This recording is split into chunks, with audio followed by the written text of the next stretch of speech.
La gloria está en los libros que leímos, las películas que aplaudimos, ¿sí? Y las muchas veces que bailamos. Y no bailamos solos, nunca bailamos solos. Mi generación, contra lo que se piensa, la mítica generación del 68, eran muchas cosas. Era un núcleo muy minoritario, un 2, un 3% de activistas y militantes muy influidos por los tiempos que se estaban viviendo. La Revolución Cubana, el comandante Guevara, híjole, el Che nos miraba y nosotros llorábamos. La guerra de Vietnam, la resistencia maravillosa de los vietnamitas ante el imperio militar norteamericano, la cultura, el cine italiano crítico, Jean-Paul Sartre en la Sorbona, diciendo, podré ser viejo, pero no soy idiota, ¿no? Sumándose al movimiento de los estudiantes del Mayo francés. Las grandes bases estudiantiles nos veían a los loquitos de la izquierda, y los loquitos de la izquierda, pues veíamos a la bola de analfabetas funcionales que teníamos ahí enfrente, huevones que no despertaban ni aunque les cayera la pinche bomba atómica encima, ¿no? Y de repente, se encadenan una serie de pequeñas circunstancias. Una represión, una manifestación el 26 de julio, un choque entre dos pandillas en la Ciudadela, la intervención de los granaderos que se pasan de rosca como de costumbre, la reacción de los estudiantes del Poli, una nueva represión, y de repente se desencadena el movimiento estudiantil. Vivíamos animados por este mundo cultural y político con la idea de que la revolución estaba a la vuelta de la esquina. Nomás que algún hijo de la chingada en las noches llegaba y jalaba la pinche calle, y entonces al amanecer pues había dejado unos 400 de metros. Pero ese era un problema que a lo largo de los siguientes 40 años demostraríamos que es ley de vida, que la revolución está a la vuelta de la esquina y que todas las noches los culeros llegan y jalan la pinche banqueta para que no lleguemos, pues, ¿no? Luego ya descubrimos que no importaba. Y lo resume muy bien Eduardo Galeano, novelista, hombre de izquierda de toda la vida, uruguayo, cuando dice, la función de la utopía no es alcanzarla, hombre.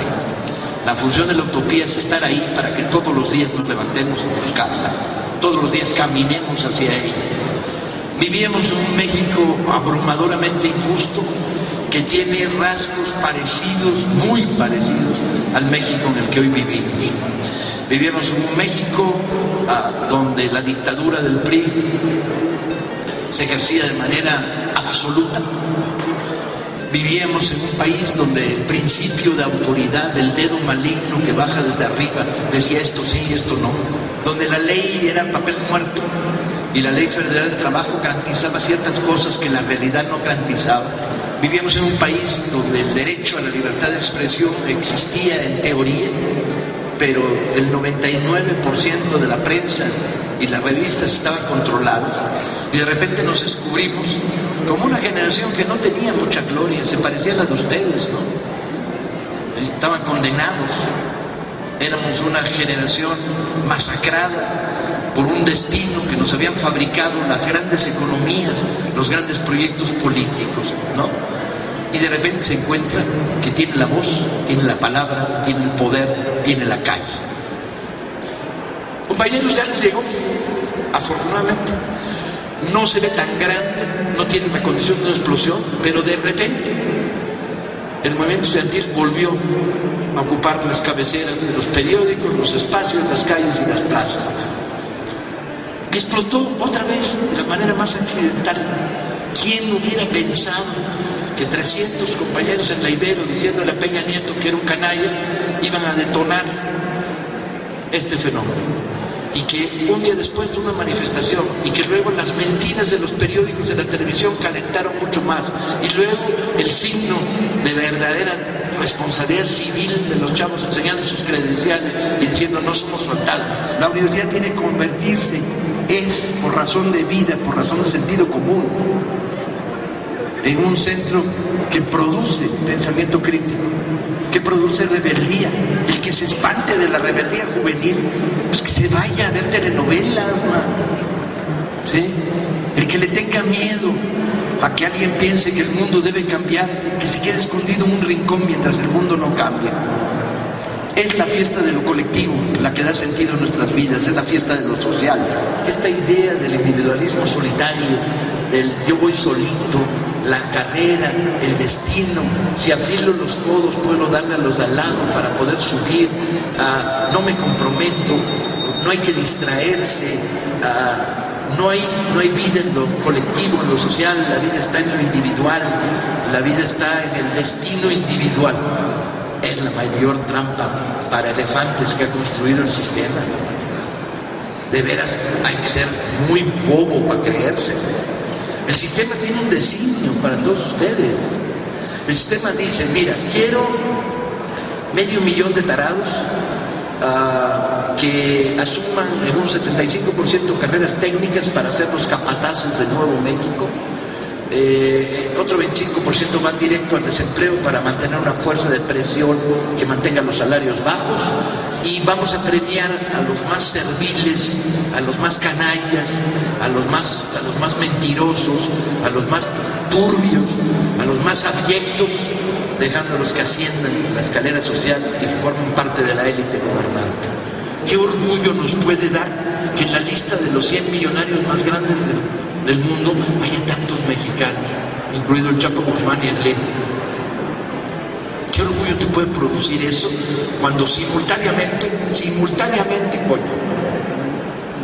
hemos tenido 7 millones más de pobres en estos últimos 2 años? ¿Qué orgullo puede haber en que este país produzca millonarios?